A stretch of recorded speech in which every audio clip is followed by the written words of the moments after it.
Hello students, welcome to economic classes. ये video playlist propensity to consume and propensity to save playlist का part 4 है। इससे पहले इसके 3 पार्ट आए, जिसमें हमने फर्स्ट पार्ट में सीखा कंजम्पशन फंक्शन क्या होता है और आस्पेक्ट सीखे प्रोपेंसिटी टू कंज्यूम के। एवरेज प्रोपेंसिटी टू कंज्यूम को सीखा, मार्जिनल प्रोपेंसिटी टू कंज्यूम को सीखा। उसके बाद इसकी सेकेंड वीडियो आई जिसमें हमने कंजम्पशन सेविंग फंक्शन को सीखा।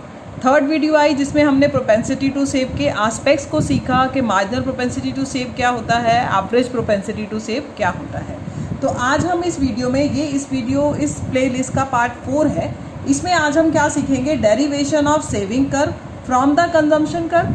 जब हमारे को कंजम्पशन कर्व दिया हो तो हम किस तरह से सेविंग कर्व को डिराइव करेंगे, या फिर हम ये देखेंगे कि जब हमें सेविंग कर्व गिवन हो तो हम कंजम्पशन कर्व को कैसे डिराइव करेंगे। तो वीडियो को स्टार्ट करते हैं।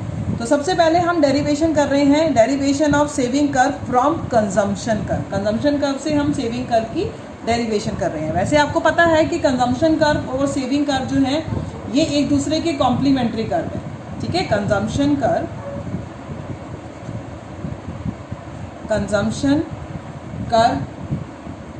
And saving curve are complementary curve. ठीक है, ये कॉम्प्लीमेंट्री कर्व है। They together make up income, क्योंकि ये दोनों मिलकर क्या बनाते हैं, इनकम को बनाते हैं। दे टुगेदर मेक अप इनकम, ये दोनों इनकम को बनाते हैं मिलकर, यानी कि y = c+s, है ना। तो अगर therefore if any of one, therefore if any of one is given, अगर हमारे पास कुछ भी एक गिवन है, कंजम्पशन गिवन है तो हम सेविंग को फाइंड आउट कर सकते हैं। अगर हमें सेविंग गिवन है तो हम कंजम्पशन को फाइंड आउट कर सकते हैं। ठीक है, हमें एनी वन इज गिवन, कोई भी हमें गिवन है, एनी वन इज गिवन। ठीक है, कुछ भी हमें इसमें गिवन है, then other can be find out easily. Then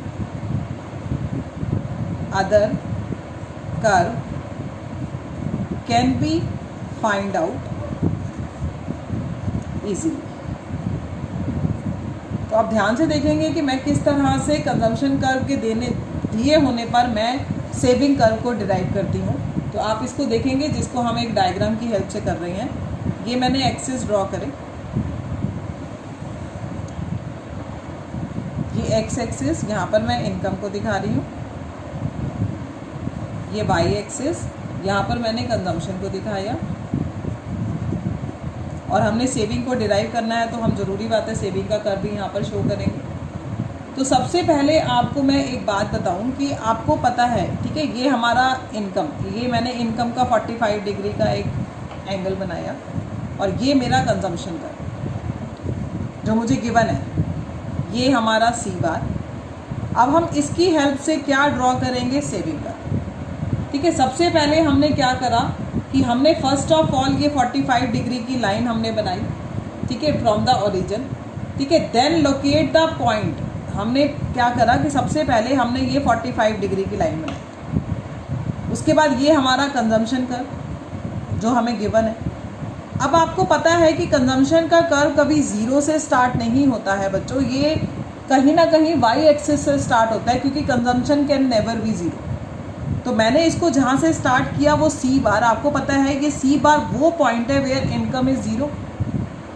जहाँ इनकम 0 है, अगर वहाँ भी हम कुछ कंजम्पशन कर रहे हैं तो वो हमारी जो ऑटोनॉमस कंजम्पशन है वो कहाँ से हो रही है। ठीक है, वो कहाँ से हो रही है, वो हमारी पास सेविंग से हो रही है, यानी कि डिस सेविंग जो होती है, फिर हमारी उस पॉइंट पर इनकम के 0 लेवल पर वहाँ पर उतनी ही सेविंग हमारी नेगेटिव होती है जितना हमारा मिनिमम कंजम्पशन होता है इनकम का, उसका कंजम्पशन का होता है हमारा जितना।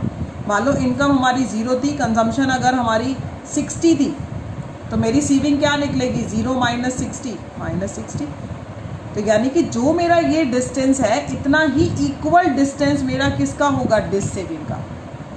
तो इसको मैंने बोल दिया माइनस सी बार। जितना मेरा ये मिनिमम लेवल कंजम्पशन का होगा उतना ही मेरी ये डिस सेविंग होगी, और इसको मैंने क्या नाम दे दिया, सी बार। ठीक है, अब आप देखेंगे कि जो ये सी का कर्व है, इसने इस 45 डिग्री की लाइन को इस ई पॉइंट पे कट किया। अब मैं इस ई पॉइंट से एक परपेंडिकुलर ड्रॉ करूंगी एक्सिस तक। मैंने ड्रॉ किया। ये ड्रॉ करने पर मैंने इसको नाम दिया ए। अब आपको अच्छे से पता है जहां पर c इक्वल टू वाई होता है वहां पर सेविंग हमेशा क्या होती है, 0। s इज इक्वल टू 0, तो यानी कि वो एक्सिस को ड्रॉ करेगी। तभी मैंने ये परपेंडिकुलर ड्रॉ किया ई पॉइंट से ए पॉइंट तक एक्सिस पर। अब मेरे को सेविंग कर्व का सेकेंड पॉइंट भी मिल गया। अब मैं क्या करूँगी, यहाँ से एक लाइन ड्रॉ करूँगी, सी बार से स्टार्ट करूँगी, माइनस सी बार से स्टार्ट करती हुई आगे मैं इसको एक्सटेंड कर दूँगी। तो ये मेरे को क्या मिल गया, मेरा saving curve which is positively slope. किससे मिला हमें, कंजम्पशन से। ठीक है, तो इस तरह से हमने सेविंग का कर्व को डिराइव किया। किसके कर्व से, कंजम्पशन के कर्व से। अब हम इसका अपोजिट करते हैं। अब हम डेरिवेशन करेंगे, derivation of consumption curve from saving curve. अब मुझे सेविंग का कर्व गिवन है, ठीक है। मैंने ये एक एक्सिस बनाया, आप चाहे तो अलग अलग भी बना सकते हैं, आप चाहे तो एक ही डायग्राम में भी कर सकते हैं। वो मैंने एक में करा, ये मैं आपको अलग अलग करके दिखाती हूँ इस तरह से। ये मेरे पास ये सेविंग का कर्व जो है ये गिवन है, एस एस। ठीक है, ये मेरे को सेविंग का कर्व गिवन है। ये मेरा एक्स एक्सिस, यहाँ मैंने इनकम दिखाया।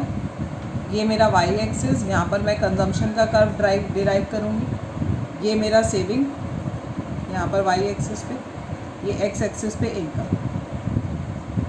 यहाँ पर मैं एक 45 डिग्री की लाइन ड्रॉ कर लेती हूँ।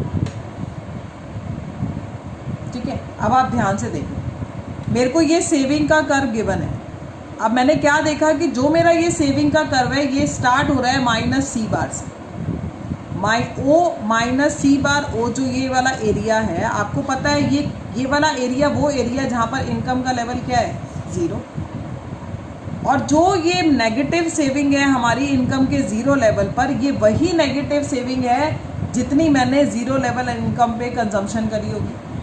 तो जितना ये डिस्टेंस है, मैं इतना ही डिस्टेंस मैं इसके ऊपर वाले डायग्राम में ले लेती हूँ। यहाँ पर लिया मैंने, ठीक है। अब हम क्या करेंगे, अब आपका ये वाला पॉइंट देखो, ए पॉइंट। ये ए पॉइंट क्या बता रहा है, ये एस का कर्व जो है ये ए पॉइंट पर, यानी कि ये एक्सिस पे टच कर रहा है। जहाँ ये एक्सिस पे टच करता है वहाँ सेविंग क्या होती है, 0। आपको पता है सेविंग 0 जो होती है वहाँ होती है जहाँ पर ब्रेक इवन पॉइंट पर, और ब्रेक इवन पॉइंट का मतलब c इक्वल टू वाई। तो मैं क्या करूँगी, इसी लाइन को मैं ऊपर ले जाऊँगी, और ये मेरा कंजम्पशन का दूसरा पॉइंट मिल गया, जिसको मैंने b का नाम दे दिया, इसको मैंने c बार का नाम दे दिया। अब मैं c बार से एक लाइन ड्रॉ करूँगी और उसको मैं एक्सटेंड करती हूँ इस तरीके से। ये c बार c मुझे क्या मिल जाएगा, कंजम्पशन कर्व, क्योंकि यहाँ पर c इक्वल टू वाई आएगा जहाँ पर s 0 है। तो s 0 से मुझे पता चला कि जब मैं इस लाइन को ऊपर ले गई तो इसने y एक्सिस को यहाँ टच किया, तो मुझे पता चल गया कि मेरा कंजम्पशन इस लेवल पर इनकम के बराबर आएगा, क्योंकि मेरी इस पॉइंट पर सेविंग क्या है, 0। जहाँ सेविंग 0 वहाँ पर c इक्वल टू वाई। तो जो ये y की लाइन है, मुझे पता है कि मेरा c का कर्व यहीं आके मिलेगा y से, क्योंकि इसी पॉइंट पर हमारा s 0 है। तो इस तरह से अब हमने इस गिवन सेविंग कर्व से कंजम्पशन कर्व को डिराइव किया। ठीक है, तो इस तरह से आज हमने इस वीडियो में सीखा कि कंजम्पशन कर्व से सेविंग को कैसे डिराइव करना है, या सेविंग कर्व से कंजम्पशन कर्व को कैसे डिराइव करना है। तो अगर आपको वीडियो अच्छा लगा हो तो प्लीज़ वीडियो को लाइक और शेयर ज़रूर करें, और अगर चैनल को सब्सक्राइब नहीं किया है तो प्लीज़ चैनल को भी ज़रूर सब्सक्राइब करने के साथ साथ नोटिफिकेशन बेल को भी प्रेस करें, ताकि मेरी आने वाली वीडियो का नोटिफिकेशन मिल सके। Thank you.